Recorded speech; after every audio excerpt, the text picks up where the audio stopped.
say more Monday, march on Manchin.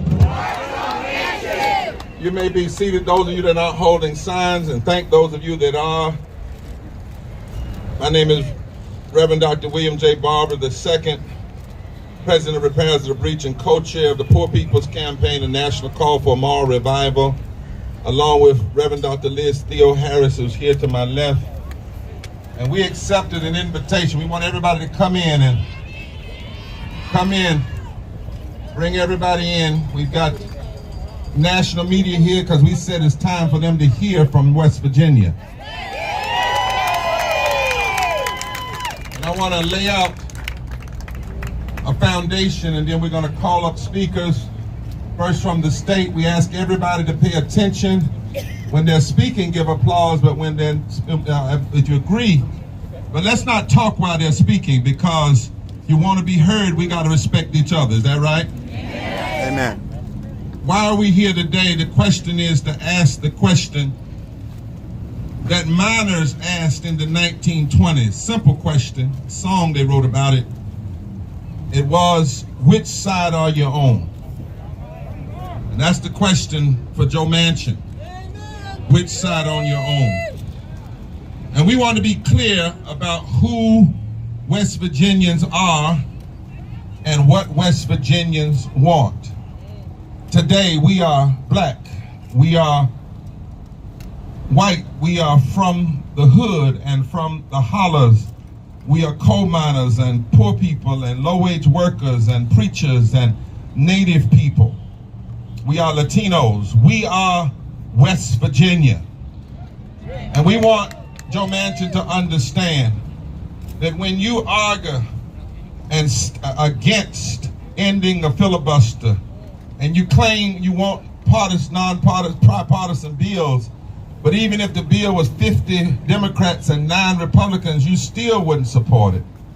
And if you are against the Voting Rights Act and restoring it, and if you are for blocking the For the People Act to stop the tyranny that's happening in state capitals by extremists that have taken over the Republican Party, then you are not on the side of West Virginians.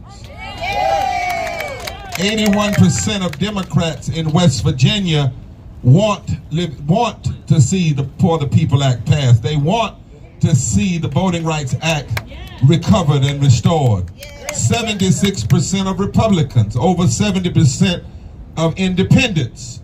Which side are you on, Joe Manchin? I'm here because my granddaddy was from West Virginia. And my granddaddy was a Republican in the days when black people were Lincoln Republicans and Teddy Roosevelt Republicans. But when the Republicans ran the country into the ground with the Great Depression, he became a Franklin Delano Roosevelt Democrat. I'm here because I got roots here. But I'm here because West Virginians asked us, Pam and Jean with the Poor People's Campaign, could we come and bring the media to West Virginia? I'm here because we believe that change doesn't happen from DC down. It happens from Charleston and Montgomery and Birmingham and Greensboro up. I'm here because we need a fusion coalition. We need to change the conversation. We need to understand that when you attack voting rights, it's not just a black issue. Race is a part of it, but so is class. And when you attack the Voting Rights Act and attack voting rights and you suppress the vote, you begin to suppress two things that poor and low wealth people have to have in a democracy. Number one, they have to be able to vote. Otherwise, the money rules everything. And they have to have wages that give them a living wage. And Joe Manchin is standing against both of them. Which side are you on? What is happening now is threatening our democracy. What extremists are doing in state legislatures are hurting all of us. And we must decide, now is the time for us to fight for the promises of this democracy. And we must say, not on our watch, not now, not ever. There is no such thing as being moderate when it comes to protecting voting rights and lifting the poor and lifting low-wealth people and providing health care and providing living wages. Senator Manchin, what you are saying, this is what you're saying, Senator Manchin, when you are against the For the People Act, you're saying that you're against curbing voter suppression. You're saying you're against making it easier for all Americans to register and vote and cast a ballot. You are saying you are against outlawing political gerrymandering. And you are saying that you are against overhauling our campaign finance laws so that the voices of ordinary people can be amplified and the voices of corrupt corporations and the ruling elite class can be lessened. When you are against voting for the Voting Rights Act, even if you only have 59 votes and you'd rather have a filibuster than a restored Section 5 of the Voting Rights Act, then what you're saying is you are against stopping state legislatures from passing bills that are race-based and class-based without them being pre-cleared. Voting rights is not an issue only of race. And I want to challenge all of us in this country. The Republicans actually want a black-white fight. That's all they want to make folk think that's all it is. But voting rights is as much an issue for my poor white brothers in the hollers of West Virginia as it is for my brothers that are black in the hood, as it is for my indigenous native brothers on the reservation, as it is for my Latino brothers and my Asian brothers and sisters. And especially here. Which side are you on, Joe Manchin? Because in West Virginia, 700,000 people are poor and low wealth. Which side are you on? In West Virginia, 355,000 people make less than $15 an hour. Which side are you on, Joe Manchin? In West Virginia, 46.7% of the census tracts can't even afford water. Which side are you on, Joe Manchin? Because West Virginia needs free and unabridged voting. West Virginia needs a $15 living wage. West Virginia needs health care for everybody. West Virginia needs infrastructure. In fact, West Virginia needs a real senator that doesn't just talk about it.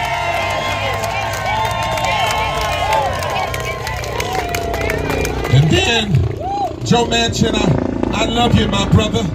But you claim to be such a person of faith, and you put your hand on the Bible and swore to uphold what's in the Constitution.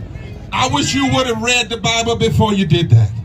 So since you didn't, let me tell you that in Isaiah 1:10, chapter 1, it says, "Woe unto those politicians who make unjust laws and rob the poor of their rights and make women and children their prey." Jesus said in Matthew 23, he said, "Woe unto those that pay attention to all the little details, but you leave undone the weightier matters of the law, which is justice and fairness and love."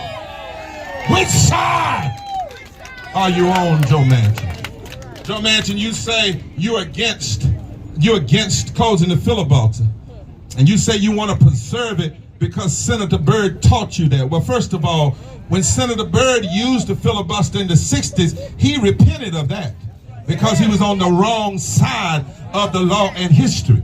And then Senator Byrd wrote that he didn't agree with this kind of filibuster now, where you have these coward politicians. They won't go to the floor like they used to. They won't argue all night and pull out the cots. No, they just want to say, well, you don't have 60 votes. And Senator Byrd was against that. He said that kind of filibuster damaged the democracy. In fact, let me tell you what he said, since you want to quote him, Senator Manchin. He said the challenges before our nation are far too grave and too numerous for the Senate to be rendered impotent to address them. Then Senator Byrd said a true filibuster is a fight, not a bluff. He said you have to have extended time on the floor. You got to have strength. You have to have arguments. You have to have stamina. But what we have today is the coward politician using a so-called filibuster to keep the nation from moving forward. And we must say, not on our watch. This ain't no filibuster. This is what Dr. King called interposition and nullification. That's what it is. This is those who would rather serve the U.S. Chamber of Commerce than serve the people of West Virginia. This is those who would rather serve the wealthy of this nation than care about the poor and low-working wage people of every race, creed, and color. And so I'm here today because I believe West Virginia has some good news for the nation. I believe you mess around and wake up a mountaineer, you got hell on your hands. I believe West Virginians are tired now. Tired of him standing before national cameras saying he's doing this because this is what y'all want. That's what he said. Well, you got the national media here today. I want you to tell them the truth. Because your own motto says what? Mountaineers are what? Well, why is he locked down by the U.S. Chamber of Commerce? Why is he locked down by the Koch brothers? That's the question. Is he really being a mountaineer? Is he really acting like a West Virginia progressive? I heard about West Virginia. Back in the 1920s and 30s, West Virginia took on the bosses. Didn't they do it? Somebody tell me. My granddaddy was a coal miner. He stood beside other white coal miners that took on those that would take their wages. And so it's time to shine a light on the nation. It's time to say it, and that's why I want to announce today, we put out a letter and over 1,000 clergy have already signed it against what Manchin is doing. On June 21st, we're having a mass poor people's and low-wage workers assembly moral march on Washington virtually. And West Virginia will be speaking, and we're launching 365 days towards a mass poor people's assembly, low-wage workers assembly, and moral march on D.C. in 2022. And I know West Virginia will be there. And on June the 23rd, I need to know how many of you all, if we put the buses up, will go to D.C. and march on the Russell Building on June 23rd. Manchin ought to meet with you, not people talking for you, but you yourself. Not only that, we think it's time to write Coach Savion of Alabama and Jerry West, because they endorsed him and said he loves and works for the people of West Virginia. Well, we need to tell him, you know, he's not listening to your endorsement. And how are you going to go into houses of poor black families and poor white families and recruit them to play on a football team while you're supporting a senator that's trying to take wages, block wages and voting rights from those same poor families? Come on, talk to me, somebody. And so as I take the leave of this podium and call on the first speaker, just know this, nation. We ain't in this heat to play. Am I right about it? We're not in these streets to play.